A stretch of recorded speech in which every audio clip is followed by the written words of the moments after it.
After trying many hair oils, I have stuck to using this one. It seemed to feel better on my hair, and with blonde hair, it is so fragile, so I needed to find something that I really liked. So I do like 6 pumps of it on one side, rub it against my hands, get it all warm, and I just kind of run it through with my fingers throughout my hair. I try to cover from middle of my hair and down. The consistency of the oil is a tad bit thicker. That's what I really like because I feel like my hair actually soaks it up. The biggest plus is that my hair does not feel greasy at any point. After straightening it, it just feels silky and very healthy. Not greasy, not sticky, nothing like that.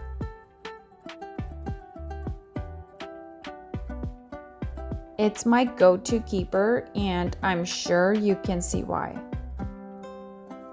Look at that.